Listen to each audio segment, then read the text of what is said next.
Caspian सागर जिन देशों के बीच फैला हुआ है वो तारिक कंट्रियां हैं। तारिक कंट्री, तारिक मीन्स होता है तुर्कमेनिस्तान, अजरबैजान, रशिया, ईरान और कजाकिस्तान। पर्यटन का केंद्र है तो इकोनॉमी का केंद्र है, इकोनॉमी का केंद्र है तो फॉरेक्स रिजर्व भारत में आएगा, फॉरेक्स रिजर्व आएगा तो जाहिर सी बात है कि भारत की इकोनॉमी और डेवलप होगी। क्योंकि अगर प्रकृति है तो मनुष्य है, और मनुष्य अगर जीवित रहना चाहता है तो प्रकृति के साथ उसे सहचर बना करके रहना होगा।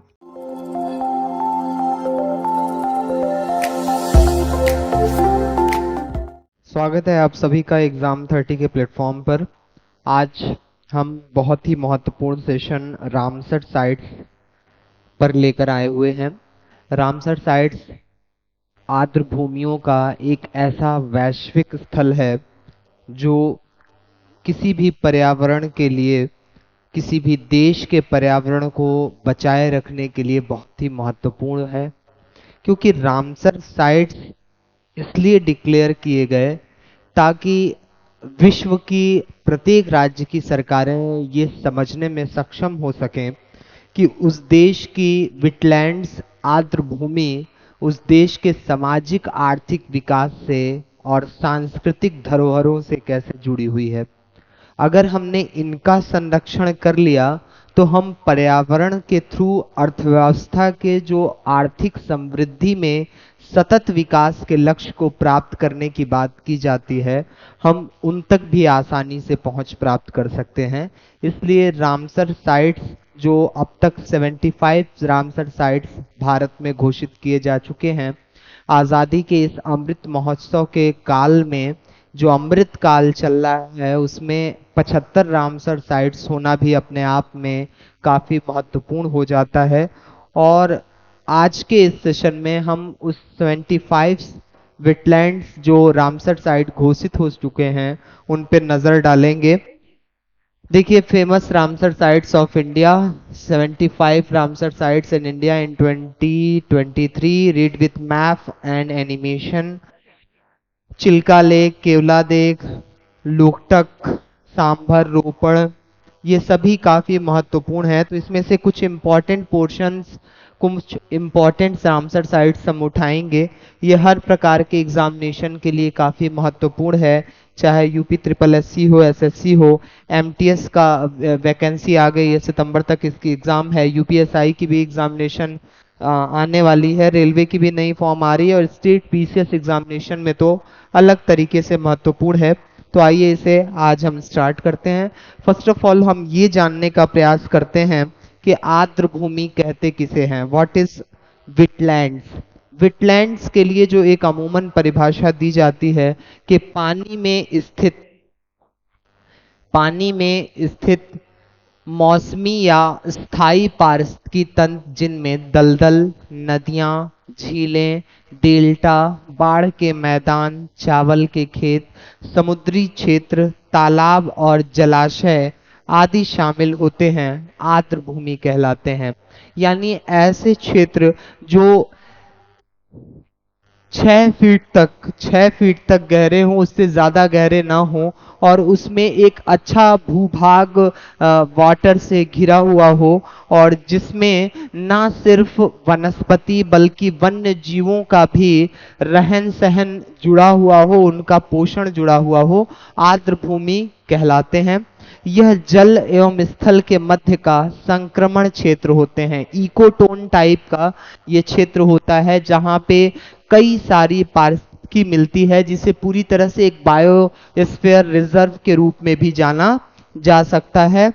जैव विविधता की दृष्टि से मातृभूमि एक समृद्ध क्षेत्र होता है और जिसका संरक्षण अति आवश्यक है। तो यह आर्द्र भूमि जो है अति महत्वपूर्ण हो जाता है।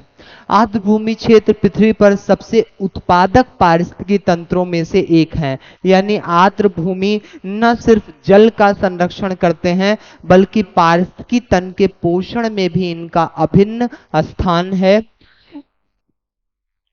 जो मानव समाज के लिए कई महत्वपूर्ण सेवाएं प्रदान करता है और मानव समाज के विकास में एक महत्वपूर्ण भूमिका निभाता है। जैसे सिंचाई के लिए पानी की उपलब्धता हो, या फिर मत्स्य पालन हो, मछली उत्पादन, पानी की आपूर्ति, जैव विविधता का रख रखाव आदि इसके साथ ही यह क्षेत्र पानी को अवशोषित करके बाढ़ के प्रभाव को भी नियंत्रित करता है। यानी न सिर्फ ये नॉर्मल डेज में मानवीय सभ्यता को अलग अलग तरीके का लाभ पहुंचाता है, बल्कि डिजास्टर के टाइम में भी अगर बाढ़ आया हुआ है तो बाढ़ के दौरान जो एक्स्ट्रा वाटर सरफेस पे आ जाता है और उससे काफी जनमाल की हानि होती है, तो उसको भी ये काफी कम करने में सहायक होता है एवं पानी के प्रवाह की गति को भी कम करता है। इसके महत्वपूर्ण एक्सपेक्ट को देखते हुए प्रत्येक वर्ष आर्द्र भूमि के महत्व के बारे में जागरूकता फैलाने के लिए 2 फरवरी को विश्व आर्द्र भूमि दिवस के रूप में मनाया जाता है। विश्व आर्द्र भूमि दिवस कब मनाया जाता है? 2 फरवरी को मनाया जाता है। और इस बार जो 2 फरवरी को विश्व आर्द्र भूमि दिवस मनाया गया है, उसकी यहाँ पे एक आप चित्र के द्वारा समझ सकते हैं। यहाँ वृक्ष है, यहाँ पवन ऊर्जा की बात हो रही है, यहाँ एक वन्य जीव है। फिर उसके बाद इसके benefits of wetland for ecosystem में क्या इसके बेनिफिट्स होते हैं। कंट्रोल फ्लड्स, यानी ये बाढ़ को नियंत्रण करने में सहायक है। Provides clean source of water, यानी ये वाटर को न सिर्फ क्लीन करता है बल्कि एब्जॉर्ब करके एक्स्ट्रा बॉर्डर जो वाटर का लेवल होता है लैंड के नीचे, उसको काफी बढ़ाने में सहायक होता है। इम्प्रूव्स एयर क्वालिटी, ये पर्यावरण में वायु प्रदूषण को भी कम करने का एक जरिया है। हेल्प सस्टेन हेल्दी लाइवलीहुड, ये मानवीय जीवन में सतत स्वास्थ्य विकास को बढ़ावा देता है। Filter our toxins and aids in nutrition, ये जो पर्यावरण में टॉक्सिन्स हैं उसको एब्जॉर्ब करके लैंड के भीतर दबा देता है और फिर उसके बाद न्यूट्रिशियस फूड वन्य जीवों को प्रोवाइड कराता है। ये हैबिटेट्स का भी संरक्षण करता है वाइल्ड लाइफ के। फिर आखिर इन आर्द्र भूमियों को रामसर साइट्स क्यों कहते हैं? तो रामसर साइट इसलिए कहते हैं क्योंकि यहाँ देखिए ये है कैस्पियन सी, कैस्पियन सागर। कैस्पियन सागर जिन देशों के बीच फैला हुआ है वो तारिक कंट्रियां हैं। तारिक कंट्री, तारिक मीन्स होता है तुर्कमेनिस्तान, अजरबैजान, रशिया, ईरान और कजाकिस्तान। तारिक कंट्री के किनारे कैस्पियन सी है और इसी ईरान के एक तट पे ये रामसर एक जगह पाई जाती है। रामसर एक शहर है जो कैस्पियन सी के किनारे अवस्थित है। यहीं पे क्या हुआ कि रामसर ईरान का एक शहर है जहां 2 फरवरी 1971 को आर्द्र भूमि के संरक्षण और उनके प्रबंधन के लिए एक अंतर्राष्ट्रीय संधि पर हस्ताक्षर किए गए थे। इसी संधि या समझौते को क्या कहते हैं? रामसर समझौता कहते हैं, क्योंकि रामसर पे हुआ था। और इस संधि का उद्देश्य संपूर्ण विश्व के सभी महत्वपूर्ण आर्द्र भूमियों यानी वेटलैंड्स को सुरक्षा प्रदान करना था। और यह समझौता 21 दिसंबर 1975 से प्रभाव में आया और भारत ने इसमें इंदिरा गांधी के सरकार के टाइम पर 1982 में हस्ताक्षर किए। ठीक है, 1982 में हस्ताक्षर किए। ये काफी महत्वपूर्ण हो जाता है पॉइंट कि भारत रामसर साइट्स पे कब साइन करता है। फिर उसके बाद भारत में सबसे बड़ा रामसर साइट्स कौन है, कौन से पहले रामसर साइट्स हैं, कौन सबसे छोटा रामसर साइट्स है, ये सब भी अभी हम क्वेश्चन फॉर्म में देखेंगे। तो भारत में आर्द्र भूमियों का वर्गीकरण भी किया गया है। स्थलाकृतिक विभिन्नताओं के आधार पर भारत में आर्द्र भूमियों को 4 वर्गों में वर्गीकृत किया गया है। हिमालयी आर्द्र भूमि यानी ऐसे वेटलैंड्स जो हिमालय के परिवेश में अवस्थित हों। गंगा का मैदानी आर्द्र भूमि यानी गंगा यमुना के दोआब में जो आर्द्र भूमि अवस्थित है उसको गंगा का आर्द्र भूमि कहा जाता है। रेगिस्तानी आर्द्र भूमि जैसे सांभर, केवलादेव, ये सब क्या है? रेगिस्तान में अवस्थित हैं। तटीय आर्द्र भूमि वधावन गुजरात का, फिर उसके बाद नाल सरोवर, ये भी तट के किनारे पाया जाता है। तो ये सभी क्या है, महत्वपूर्ण तटीय आर्द्र भूमि है। आर्द्र भूमि के संरक्षण और प्रबंधन के लिए भारत सरकार ने वर्ष 2012-13 में राष्ट्रीय आर्द्र भूमि संरक्षण कार्यक्रम शुरू किया था। इसके तहत भारत में आर्द्र भूमि के संरक्षण और प्रबंधन के लिए महत्वपूर्ण कदम उठाए गए। तो किसी भी स्थल के रामसर स्थल घोषित होने के फायदे क्या हो सकते हैं, इसको समझते हैं। तो किसी भी स्थल के रामसर स्थल घोषित होने के फायदे, किसी भी स्थल के रामसर साइट घोषित होने के बहुत फायदे हैं, क्योंकि अगर किसी भी क्षेत्र को रामसर साइट्स के रूप में मान्यता दी जाती है तो उस क्षेत्र का रख रखाव करने एवं उसकी आधारभूत संरचना के विकास के लिए, प्राकृतिक संरक्षण के लिए अंतर्राष्ट्रीय संघ यानी United nation for conservation of nature UNFCCC के द्वारा वित्त पोषण किया जाता है। साथ ही साथ ये पर्यटन का भी एक केंद्र हो जाता है। पर्यटन का केंद्र है तो इकोनॉमी का केंद्र है, इकोनॉमी का केंद्र है तो फॉरेक्स रिजर्व भारत में आएगा, फॉरेक्स रिजर्व आएगा तो जाहिर सी बात है कि भारत की इकोनॉमी और डेवलप होगी। और इन प्राकृतिक आवासों को देख करके हमारी वर्तमान पीढ़ी के साथ साथ आने वाली पीढ़ियों के लिए भी एक मार्गदर्शन होगा कि कैसे भारत और विश्व के प्रत्येक वन्य जीव मनुष्यता के साथ जुड़े हुए हैं, क्योंकि बिना प्रकृति के मनुष्यता की कल्पना करना निसंदेह बहुत ही गलत अवधारणा है। क्योंकि अगर प्रकृति है तो मनुष्य है, और मनुष्य अगर जीवित रहना चाहता है तो प्रकृति के साथ उसे सहचर बना करके रहना होगा।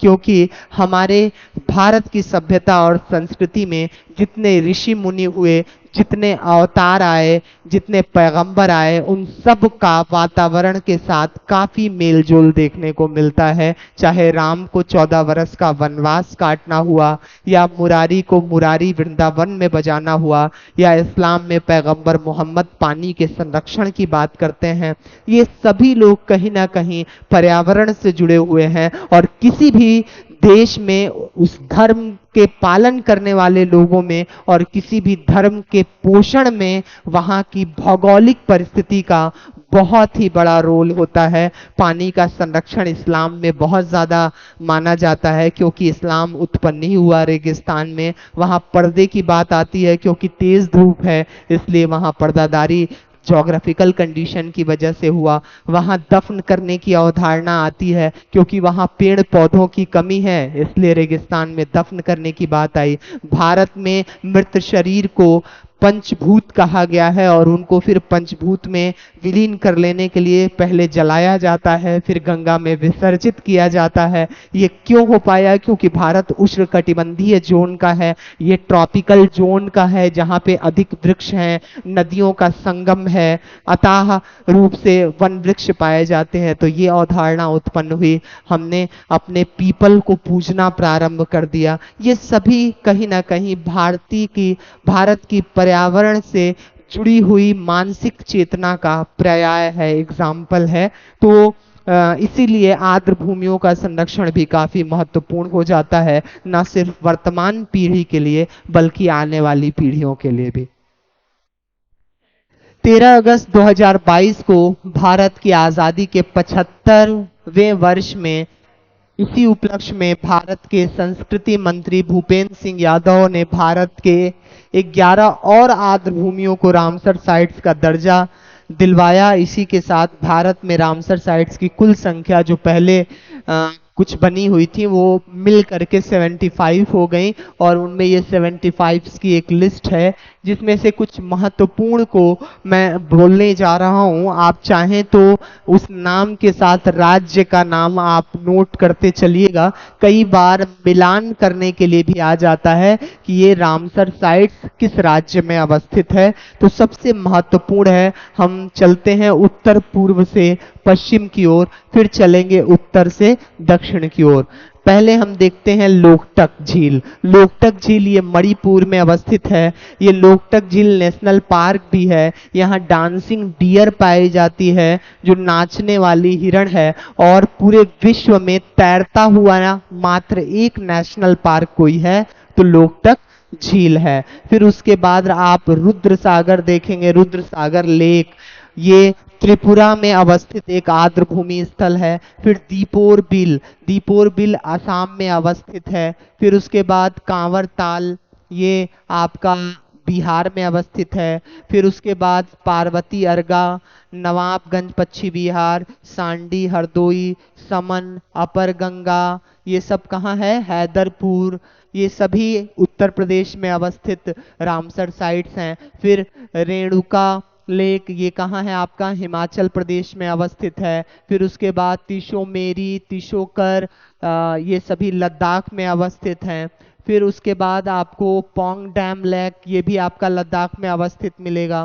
फिर उसके बाद यहाँ पे देखिए हुकेसर, वुल्लर, वायगाम, ये सभी आपको जम्मू और कश्मीर में मिलेंगे। फिर उसके बाद यहाँ देखिए रोपण, ये आपको पंजाब में मिलेगा, ठीक है। फिर उसके बाद Keoladeo national park, sambar lake, ये सभी आपको राजस्थान में मिलेंगे। सुर सरोवर, ये आगरा उत्तर प्रदेश में है, ठीक है। अब यहाँ साउथ के कुछ महत्वपूर्ण देख लेते हैं। यहाँ नाल सरोवर गुजरात में है, ठीक है।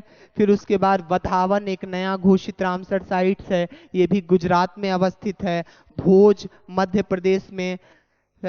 फिर उसके बाद और कौन सा इंपॉर्टेंट हो जाता है, सुंदरवन, सुंदरवन वेस्ट बंगाल में है। भीतरकनिका नेशनल पार्क, ये उड़ीसा में है, ये रामसर साइट्स भी है। चिल्का लेक, चिल्का लेक भारत में घोषित सर्वप्रथम आर्द्र भूमि है जो रामसर साइट्स में शामिल हुआ। ये क्वेश्चन डायरेक्ट आता है कि कौन सा रामसर साइट भारत में पहली बार घोषित हुआ, तो चिल्का लेक है। फिर उसके बाद आप देखेंगे सतकोशिया, सतकोशिया ये भी आपको मिलेगा यहीं उड़ीसा में। फिर उसके बाद समसपुर, सरसई नावर, ये उत्तर प्रदेश में आपको देखने को मिलेगा। फिर उसके बाद लोनार लेक, ये महाराष्ट्र में है, जो उल्का पिंड से निर्मित बताया जाता झील है। फिर उसके बाद यहाँ दक्षिण में अगर हम देखें कुछ महत्वपूर्ण, तो गल्फ ऑफ मन्नार तमिलनाडु। फिर उसके बाद बुदवूर, ये भी आपका जो है तमिलनाडु में अवस्थित है। फिर आंध्र प्रदेश में कोलेरू लेक, ठीक है, ये भी इंपॉर्टेंट हो जाता है। फिर उसके बाद नंदपुर मल्लेश्वर, ये महाराष्ट्र में अवस्थित है, ये भी नवीन घोषित रामसर साइट्स है भारत में। फिर उसके बाद है आपका वेमनाड, वेमनाड केरला। फिर उसके बाद अष्टमुडई, उसके बाद सष्टमोकोट्टा, ये भी आपका जो है केरला में अवस्थित है। फिर उसके बाद है काजीरंगकुलम, ये आपका तमिलनाडु में है। फिर उसके बाद पॉइंट कैलिमर, पॉइंट कैलिमर, ये भी तमिलनाडु में अवस्थित है। तो ये सभी कुछ महत्वपूर्ण रामसर साइट्स हैं। इसकी एक लिस्ट आप निकाल करके नोट्स क्रिएट कर सकते हैं। अमूमन मुझे ये लगता है कि अब रामसर साइट्स क्या होता है, उसके महत्व क्या होते हैं, ये आप अच्छी तरह से समझ लिए हैं। आइए इस टॉपिक पे आधारित जो प्रश्न अक्सर एग्जामिनेशन में देखने को मिलते हैं उसे भी हम लोग अगली स्लाइड में देख लेते हैं। पहला प्रश्न है, भारत की पहली रामसर साइट कौन सी थी, तो चिल्का झील और केवला देव। चिल्का झील जहां उड़ीसा में है और केवला देव राजस्थान में अवस्थित है। ये दोनों संयुक्त रूप से कहाँ क्या घोषित हुआ, 1981 में एक साथ रामसर साइट्स के रूप में मान्यता इनको दी गई थी। इसलिए दोनों क्षेत्र भारत की पहली रामसर साइट्स हैं, भारत की पहली रामसर साइट्स हैं।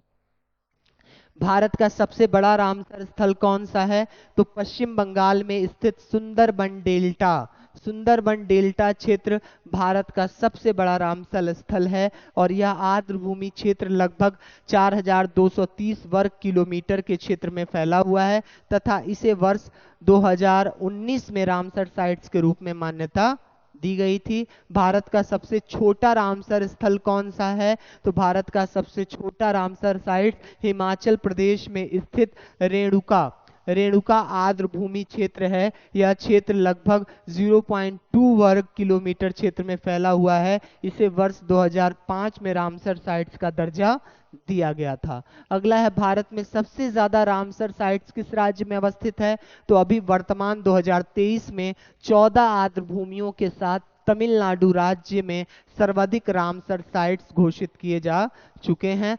विश्व का पहला रामसर साइट किसे घोषित किया गया था यानी वैश्विक लेवल पे, तो ऑस्ट्रेलिया में स्थित कोबोर प्रायद्वीप को सन 1974 में विश्व का पहला रामसर साइट घोषित किया गया था। फिर उसके बाद विश्व में सर्वाधिक रामसर साइट किस देश में अवस्थित हैं, तो यूनाइटेड किंगडम। विश्व की सर्वाधिक रामसर साइट यूनाइटेड किंगडम यानी ब्रिटेन में 175 रामसर साइट्स अब तक घोषित किए जा चुके हैं।